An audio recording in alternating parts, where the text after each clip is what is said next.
Ayan, tuloy tayo dito sa garden ni Ate Beng. Napakaganda ng pagka-landscape dito.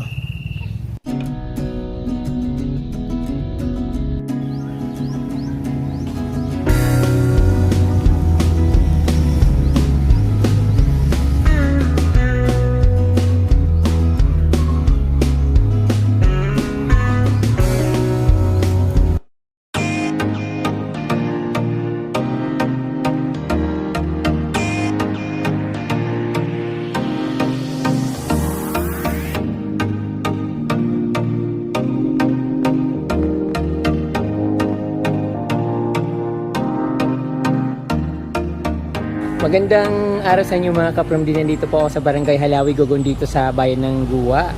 So yung lugar dito po ay madalas ko pong dinadaanan dahil ito po ay shortcut papunta sa aming barangay galing sa Guwa.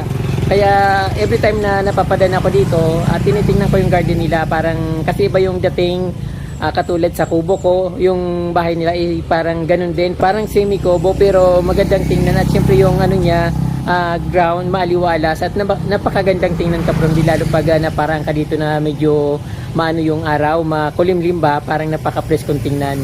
Alam niyo naman dito sa probinsya napakaraming magagandang barangay, maraming magagandang harapan ng bahay, kaya pag napaparan ako dito yung na-amaze ba, kaya parang hindi ko na matiis na hindi puntahan. Kaya ayun kaprom di, samahan niyo ako sa pamamasyal dito sa garden ni Ma'am Beng Villarreal dito sa Barangay Halawi Gogon dito sa Guwa, Camarines Sur.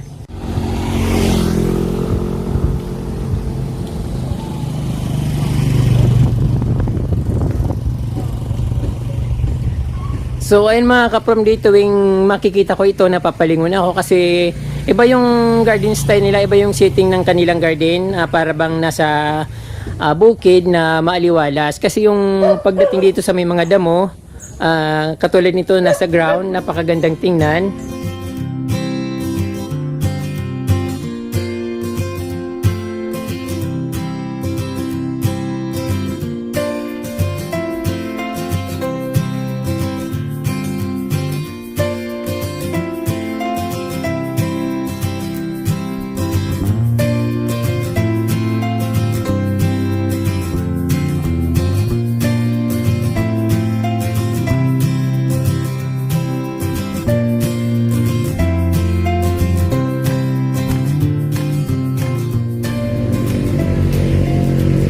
So meron silang Bernice ferns dito sa parang pinutulan niyog. Then may mga mayana, tapos cosmos plants dito. So parang ano, napabayaan ng konti pero kasi siyempre summer ngayon kaprom di, kaya yung mga halaman natutuyo katulad yung mga cosmos na yan, pero yung iba ano naman, maganda naman siya. Ayun.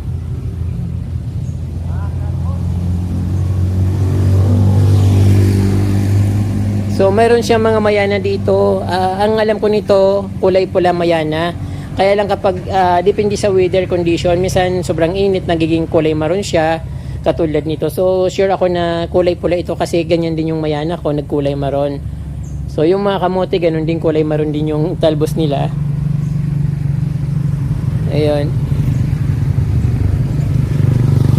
Then ito yung mayana na kulay red, flowering siya. Tapos mayroon din mga bugis ay gumamela, flowering na mga gumamela.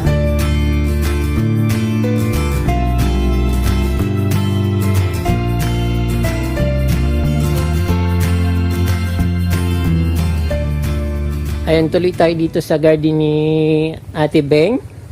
Mayroon din silang mga aglonema. Ito ano kayang halaman ito? Sumahiyain si Ate Beng, ayaw niya magpa-interview. Okay lang daw kunan yung halaman. So okay naman. Kaya lang, minsan meron ako mga halaman na hindi ko alam ang pangalan. Ito yung fuchsia kulay pink. Ayan, maganda yung pagkaano niya. Maganda talaga kapag hindi kapag nasisinaga ng araw yung yung fuchsia. Napapansin ko marami silang mga flowering plants dito kaprom di katulad ng santans. May roses, kalanchoy, at syempre marami silang pinya.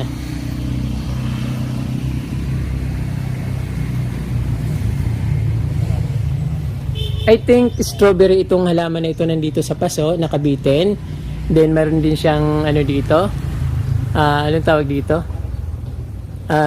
Golden putos.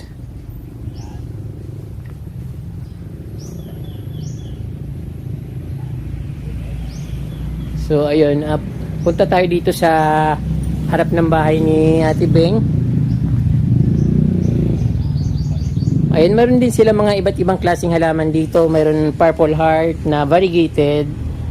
At ito hindi ko alam kung anong klaseng plant ito. Pero parang familiar ito sa akin. Parang nakakakita na ako nito. Pero maganda yung dahon niya dahil parang cardboard yung dahon niya, matigas. At syempre dito sa baba meron siyang begonia. Daiping na puti, variegated.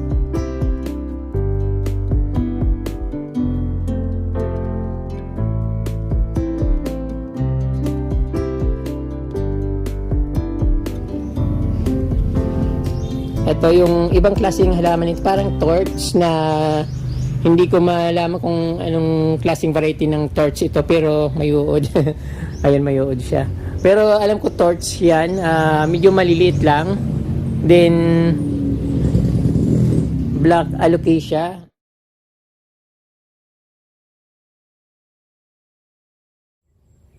Ayan, meron din sila ditong mga acalypa, mga begonias, saka yucca plant. Yung yucca plant nila, mayroon silang pugad dito. Pinupugaran ng ng ibon. So ayan. So hindi ko lang alam kung nakatapos na mangitog yung ibon kasi parang nasisira na. So dito sa garden ni Ate Beng ay meron din silang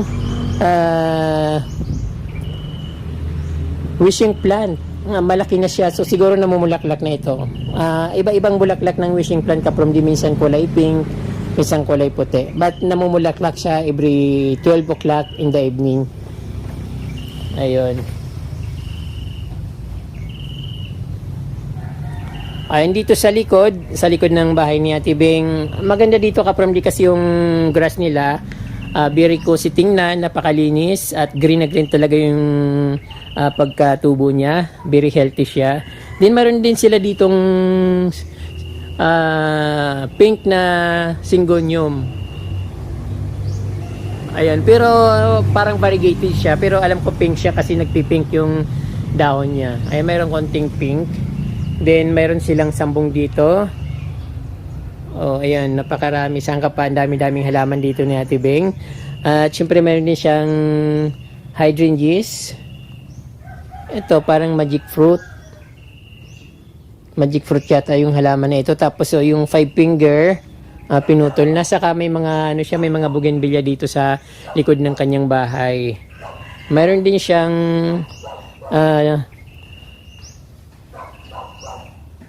monkey tail.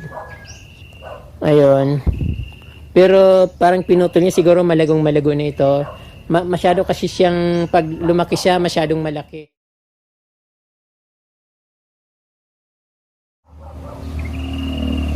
So ayan, dito sa bahay ni Ate Beng, mayroon din siyang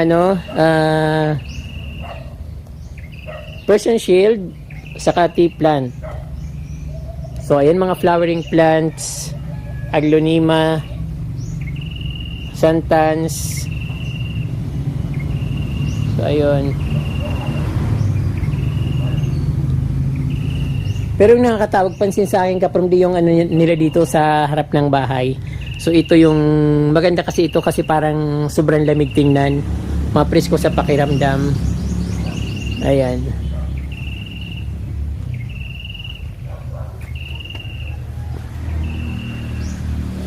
Dito naman sa gilid ng kanilang bahay, mayroon silang ditong mga bugis. Then hindi ko alam kung anong klaseng plants ito, pero parang eugenia plant. Tapos meron din silang likwala pa. Likwala. Bougainvillea. Ayan. So hindi nagpa-flower yung mga bougainvillea dito kasi hindi nainitan dahil siguro sa siya ng mga kahoy. Ito naman, ibang klaseng santan ito. Parang kumukutikot yung dahon niya, pero ayan, maganda naman siya. Parang natutuyo lang siguro dahil sa init. At sa gilid puro kapinyahan.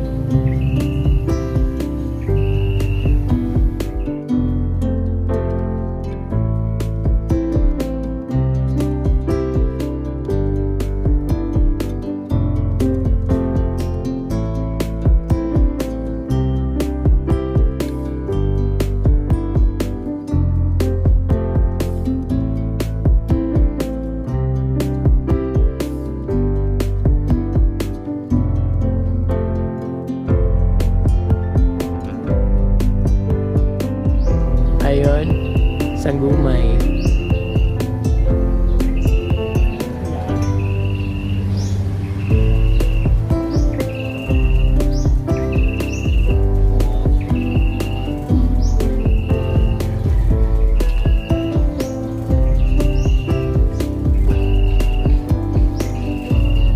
Akalay pa. Meron din silang ratan na malaki na. Ito, ratan ito. Ayan, hindi ko alam kung anong klaseng kahoy yun or halaman yung ano. Isang halaman doon kasi parang may mga flowers siya. Kaya lang hindi pa hindi pa nagbo-bloom. Meron silang daisy, rose, medyo ano na yung petal. Meron silang daisy na orange. Ayun. Hindi siya orange tingnan. Tapos lantana plants. So alam ko yung amoy nito. Wala siyang amoy pero maganda ito kapag yung lantana. Mas dumadami yung bulaklak niya kapag dating ng summer. So maganda siyang tingnan sa harap ng bahay. Kaya lang lumalago siya na parang gumugubat, parang ganon. So may mga daisies, white santans. Ibang klaseng santan ito, white siya. Kaya lang parang hindi siya healthy. Siguro medyo matagal na itong santan na ito kaya ganyan. Hindi na siya masyadong healthy. Kailangan siguro gupitin siya.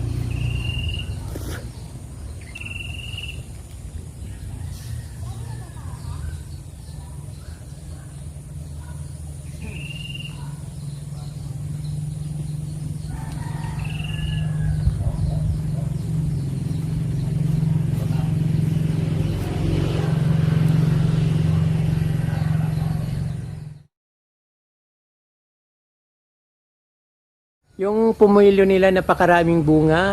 Hindi siya masyadong malalaki pero punong-puno yung ano niya, punong-puno ng bunga yung mga sanga niya. Dito banda sa bandang naka-front sa kanilang bahay. Pero yung dito sa harap, mayroon din.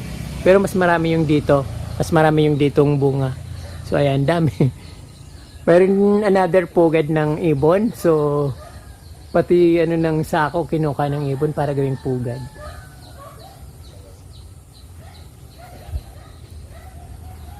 Then meron dito rambutan, namumunga siya pero maliliit pa. Ang dami na yung bunga ng rambutan, ngayon ko lang napansin to. Kanina pa ako dito sa ilalim ng puno niya. Pero ngayon ko lang napansin na marami siyang bunga. So siguro mga 2 to 3 months, na ito, namumula na siya sa sobrang daming bunga.